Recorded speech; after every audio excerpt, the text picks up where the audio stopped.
Not today. We got this bad boy today. Oh.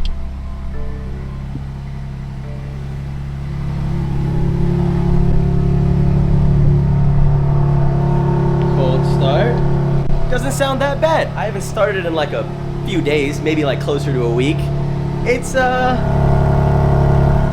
okay. That's the first thing though. So this video is obviously clickbait. I don't fucking hate the M3. In fact, I like it more than my C63. Like I don't regret any single dollar I've ever spent on this car and what I'm gonna spend on this car. I absolutely love it. But I have to come up with content for YouTube, so we're gonna talk about a couple of the things that I don't love about this car. There's a lot of things I do. It's kind of tough coming up with this list, but obviously, don't vlog and drive, by the way, this is bad. Obviously, number one is gonna be the sound, right?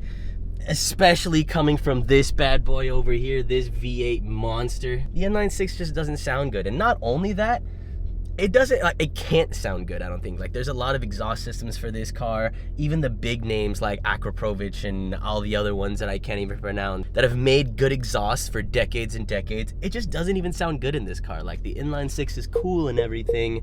It's really efficient, you know, it's really quick, but man, it is just like not capable of sounding good, you know? Even with all of the extra exhaust, and even if you spend thousands and thousands of dollars, it kind of still sounds like a little like fart machine, fart cannon kind of thing, which is unfortunate. But look at this shit. I got 2 miles on the dash. Holy shit, I've never seen this. It says range 0 miles. Like, it doesn't even say 0, it's just none. Now, my second biggest issue with this car is the design. Now, I'm not even gonna, you know, there's certain just design things. I'm not gonna cheat and say the front grille, because everyone has an opinion on the front grille. I like it, I'm not even gonna lie, especially after having it for a couple months now. Especially with like the double angry eyebrow kind of look that it's got. It looks good. I mean, from every angle too, it looks good. It's not bad, it's not bad at all. I want you to take a look at your car's door handles right now, or just look up car on Google and look at the door handles and look at the area behind the door handles. Look at this like 20-30-year-old Subaru. The door handles are clean. They're like flush with the car. You know what I mean? It's a nice door handle. Even this like $20,000 Nissan, that whole looks, you know what I mean? It looks kind of cool. For some odd fucking reason, this car has like craters and the door handle is inside of it, like the entire door handle.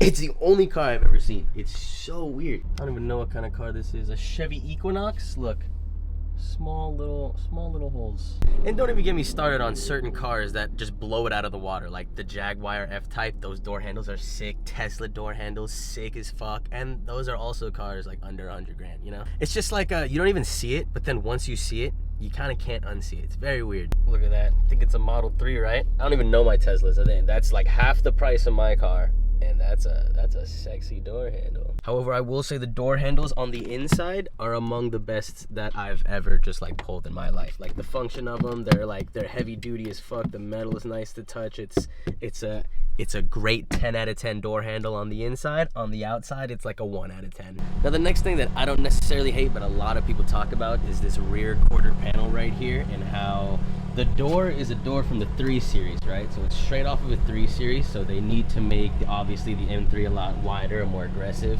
So all of the fender is just in this quarter panel, and it's not touching the door at all. I don't remember what the old like F80 M3 looked like, if the door was specific to the M3. I don't think it was, but it looked a lot better than this does, I'm not gonna lie. How it just like, it's almost like a sharp 90-degree angle right there or something. It's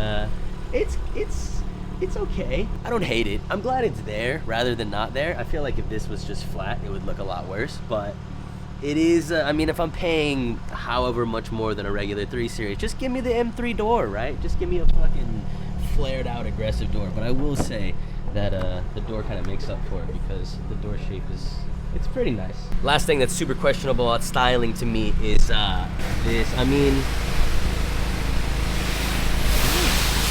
if you look at the previous generation MCAT mirrors, it's a lot more flush. This one's really angular and jagged, and I see what they were going for 100%, but the other ones are just a lot cleaner, man. They're a lot sexier. I'm going here because the car wash is so loud. The sound insulation is great, I will say that. Third random, just super quick thing that I dislike about this specific, the competition version with the like sport bucket seats and everything, is that right there. getting into these motherfuckers is so, it's, I don't know. I've gotten into some sport bucket seats, right? And I feel like most of the time you just kind of fall in.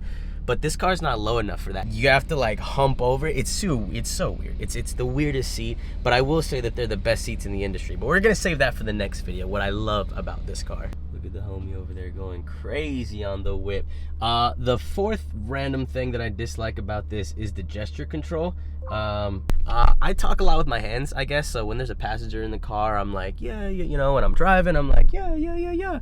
And it just goes off and it goes off and it changes the song and it turns the volume down and it stops the music all the time. So I had to turn it off. The only cool thing that works consistently on the gesture control is the volume. Going like this turns it up. Yeah, and going like that turns it down. That's cool. It's like a party trick. If someone's in my car for the first time, they're like, does it do anything cool? And I'm like, fuck yeah, it does. And the very last thing that I hate about this car, maybe it's not even this car specifically. I won't say it's BMWs because I had one before this and it didn't happen with this. Maybe it's the color.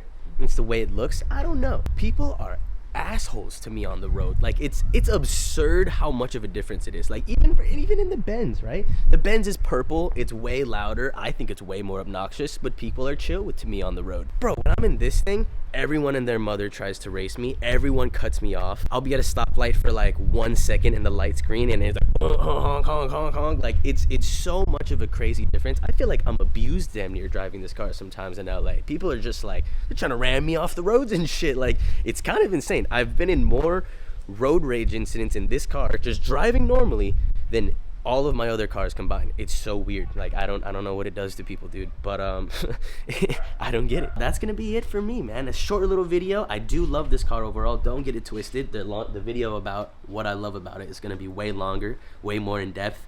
But I just had to nitpick some things. I love the car overall. I like it better than my CC3. It's probably my favorite car that I've ever owned. I have a ton of fun driving it.